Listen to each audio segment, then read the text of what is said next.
അയ്യോ കൈകൊണ്ട് വെച്ച് മക്കളെ. അച്ഛൻ എന്റെ കയ്യിൽ നിന്നൊരു ഗ്ലാസ് അറിയാതെ വീണു പൊട്ടി. വാ മക്കളെ, നമുക്ക് ആശുപത്രി പോകാം. കൊഴപ്പില്ല അച്ഛാ, എനിക്ക് വേദനയൊന്നുമില്ല, അതൊക്കെ മാറിക്കോളും. അച്ഛാ, നമുക്ക് എന്തായാലും ആശുപത്രി കൊണ്ടുപോകണം.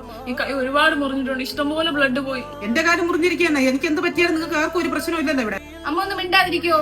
ഇവിടെ ഈ വീട്ടിൽ നിന്ന് ഇറങ്ങി പോയിട്ട് വേണം എനിക്ക് എന്റെ കുഞ്ഞിന് സമാധാനത്തോടെ ജീവിക്കാൻ. എന്താ എന്റെ കൊച്ചിനെ ഞാൻ കൊല്ലണോ? നിങ്ങൾ ഇവിടെ കൊല്ലേ പിടിക്കുക എന്ത് വേണോ ചെയ്തോ. ഈ നാശം പിടിച്ചോളോ എന്റെ കണ്ണുമ്പോ കണ്ടുപോകരുത്. അതെങ്ങനെ?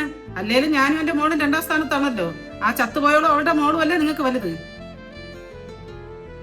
അമ്മയൊന്നും ചെയ്യല്ലോപ്പാ, അമ്മയൊന്നും ചെയ്യല്ലേ അച്ഛാ. വീട്ടിലൊരു ഉപകാരം ഇല്ലാതെ തിന്ന് മുടിപ്പിക്കാനുണ്ടായ ജന്മം നാശം പിടിച്ചവള്.